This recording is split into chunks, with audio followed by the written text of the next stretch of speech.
Episode 1. The Trial of the Faithful.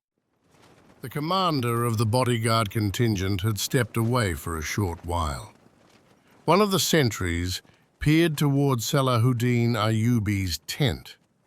Inside, the noble guardian of Islam lay asleep, face up, eyes closed, the weight of duty lifting from him for a moment. Some of the guards appeared to be dozing. A few had their eyes shut, while others sat alert, murmuring to one another. Without warning, one guard loosened his belt, drew a dagger, and moved with the stealth of a creeping cat. He crept closer on silent feet, then leapt like a panther upon the sleeping Salahuddin. His hand rose, dagger poised for the fatal blow. At the exact instant the assassin struck, Salahuddin changed his position in sleep. No one could say whether the attacker had aimed for the heart or the chest.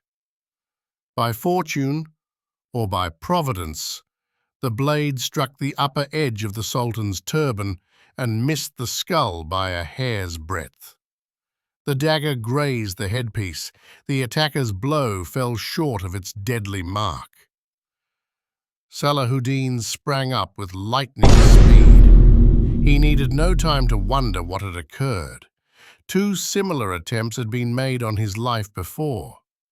The attacker was clad in the very garb Salahuddin had selected for his own bodyguards. For a heartbeat, the Sultan paused, not to marvel. He acted. As the dagger protruded from the turban, Salahuddin struck. He drove a powerful blow into the attacker's jaw. The crack of bone was heard. The man's jaw shattered. He reeled back, emitting a terrified cry. The dagger remained lodged in the Sultan's turban. Salahuddin withdrew his own dagger. At that moment, 2 guards rushed in, swords in hand. "Seize him alive," Salahuddin ordered. But in the confusion, those 2 guards broke upon him. For a fleeting 2 minutes, the tent became a battlefield. Guards clashed, divided into rival factions. Salahuddin watched in astonishment. His protectors had split into opposing groups, striking at one another. Soon the grim truth emerged. Among the guards assigned to Salahuddin's protection were 7 Fida'is, assassins sworn to kill him. They had sent only one inside at first to begin the work. When fighting erupted within, the others surged in. But the true guards, realizing the betrayal, rushed into the fray as well. In the end, some of the attackers were slain, some fled, and others lay wounded. Salahuddin, placing the tip of his sword at the throat of his first attacker, demanded to know, "Who are you? Who sent you?" The man, seeing mercy offered instead of immediate death, spoke. He confessed he was a Fida'i, sent by the architect of that shadowy sect, known to some historians as the leader of the Assassins.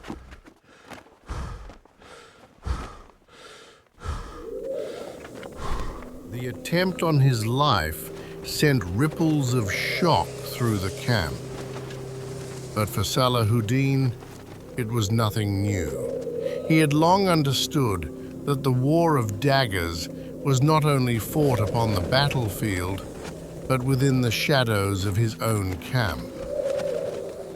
Yet this was only the beginning. Before we journey deeper into the tale of the faith sellers, we must step back to the moment when the true story began, when Salahuddin first set foot in Egypt and faced the challenge that would shape the destiny of nations.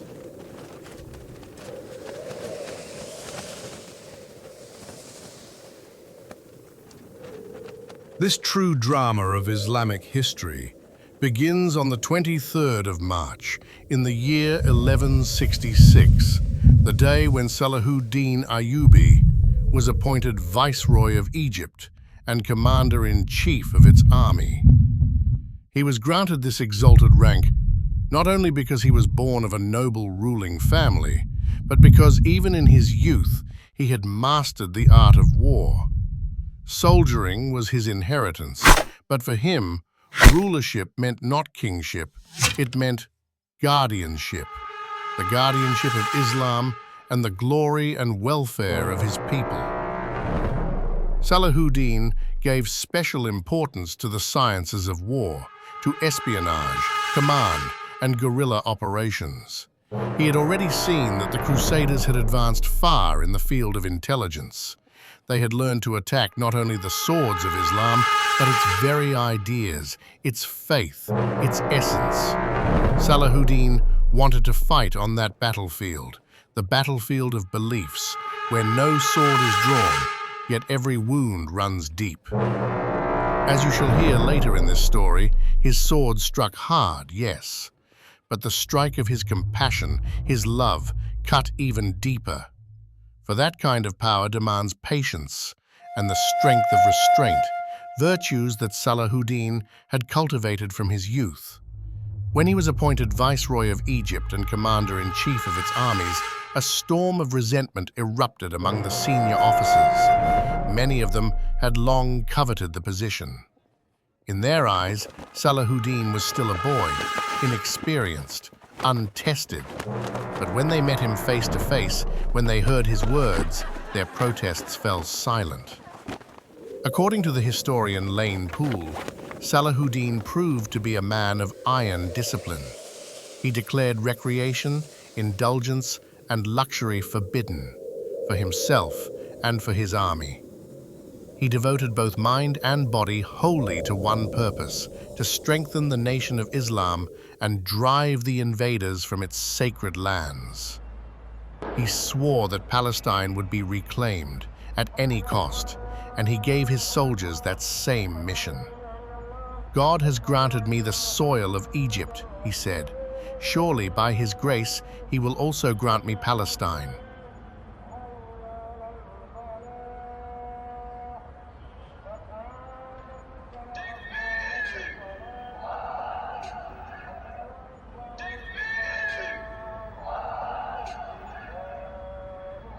His words ignited an unquenchable fire of Imaan throughout the entire army.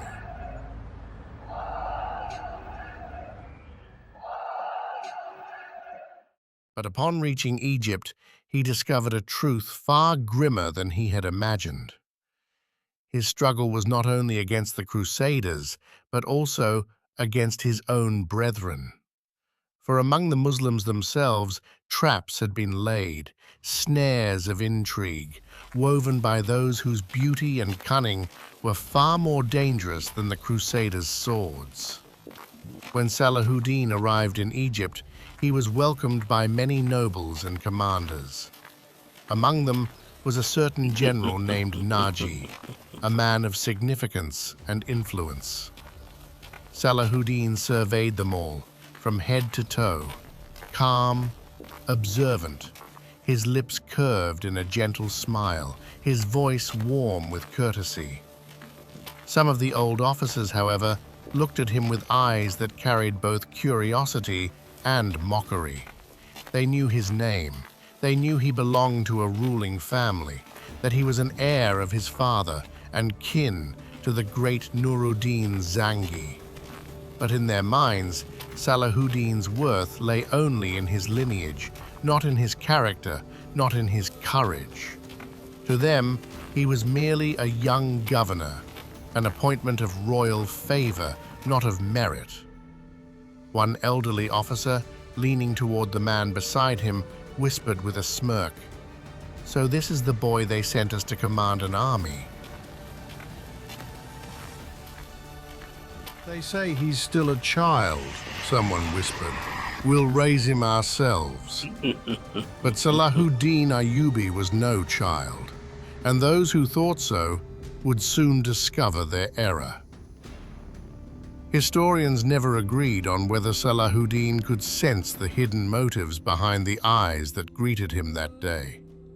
Yet something in his gaze seemed to suggest he did.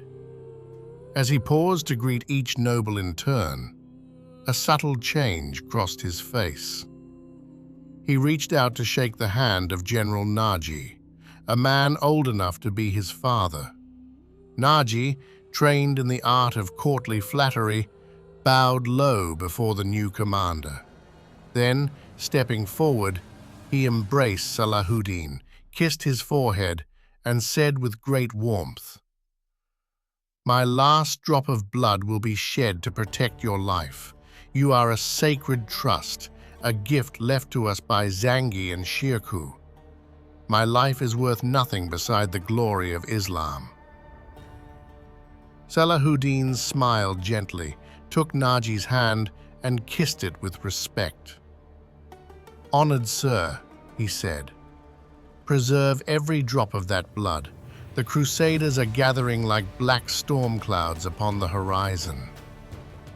Naji merely smiled, the kind of smile a wolf might give before the hunt begins. Salahuddin, perhaps, did not yet understand the meaning of that smile. Naji was a veteran of the Fatimid Caliphate, a man forged in the shadows of power.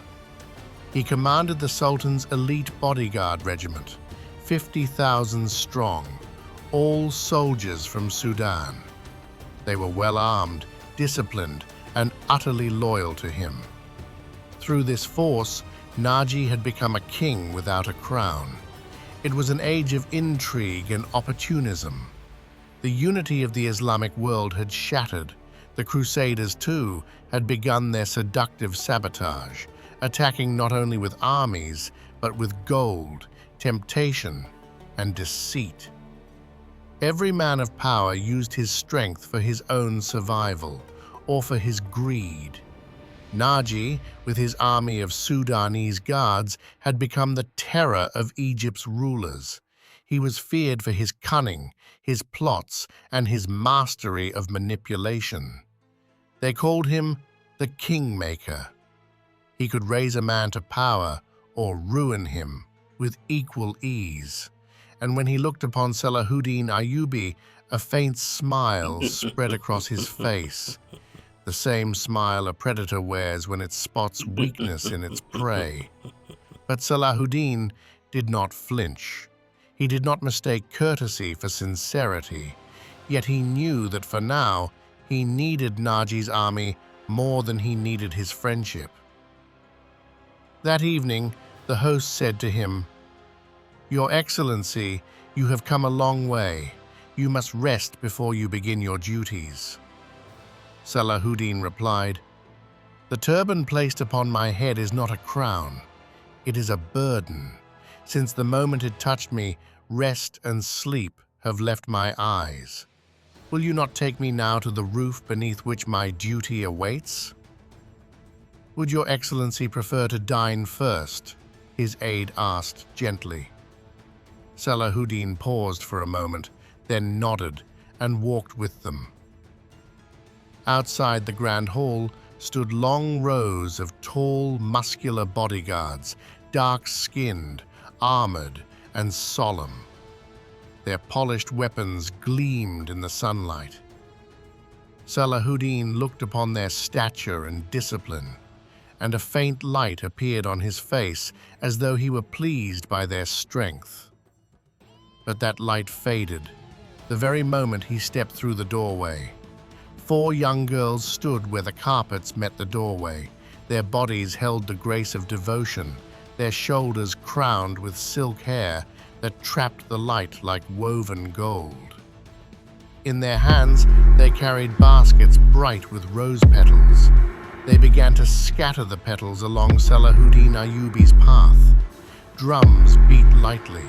The cadence of tambour and the high, strident notes of shawms and trumpets rose like a proud fanfare.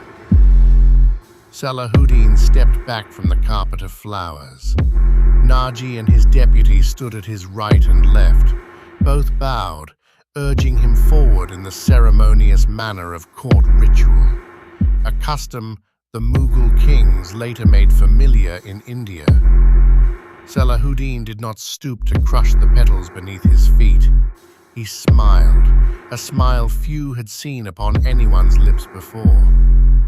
"We could lay stars down from the heavens in your path if it pleases you," Naji said. "But if there is one thing I would rather place before you, it is that which delights my heart."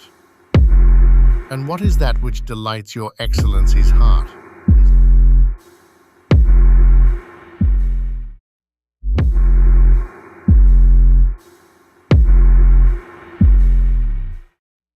Salahuddin smiled at first, a courteous, controlled smile. Then it vanished, as if blown out. Flames seemed to rise within his eyes. In a low voice, where both wrath and an eagle's resolve were concealed, he said, "A man's life is not a bed of flowers. Do you not see how the Crusader realms are devouring the lands of Islam like rats? Do you know why they succeed? Because we have taken to walking upon petals. We have trampled the honor of our daughters beneath our gaze. My eyes are fixed on Palestine. Would you scatter flowers in my way and have Egypt lower the banner of Islam? Pick up these flowers from my path. If I set my foot upon them, my soul will be torn to shreds by their thorns. And let no young woman remain in my way, lest my sword become entangled in her golden hair and be rendered useless. Do not call me Your Excellency for the sake of pomp." He snapped at the courtier who had spoken, the words falling like a blade on the air.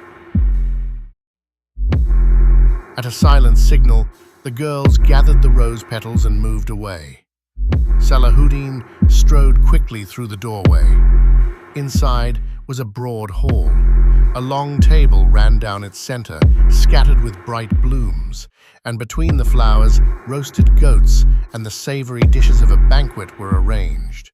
But the scent of flowers could not hide what lay beneath them. Resolve and danger, faith and intrigue. The war for a nation's soul would not be won by perfume or ceremony. On the great banquet table lay whole roasted lambs, large platters of meat, and delicacies of every kind, dishes so rich they dazzled the eye. Salahuddin Ayyubi stopped, gazed at the display, and turned to his deputy. "Tell me," he asked, "do all the people of Egypt eat like this?" "No, my lord," the deputy replied quietly. "The poor can scarcely dream of food like this."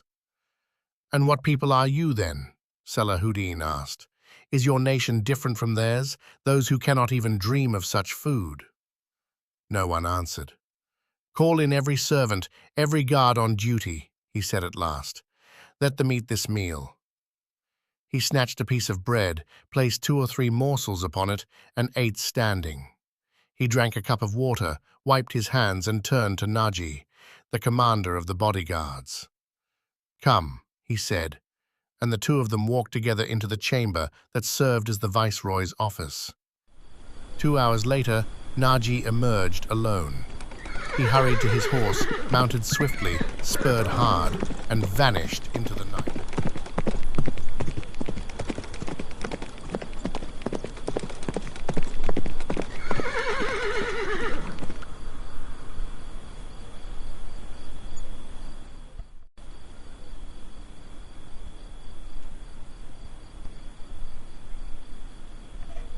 Thus began Salahuddin Ayyubi's first test in Egypt, a world of gold and betrayal, where faith itself was under siege. But this was only the beginning. In the next episode, the storm he sensed will finally break, and the first blow will not come from the Crusaders, but from within. If this story moved you, share it, subscribe, so you don't miss the next chapter of Dastan Imaan Farosh, Tale of the Faith Sellers, where history still speaks.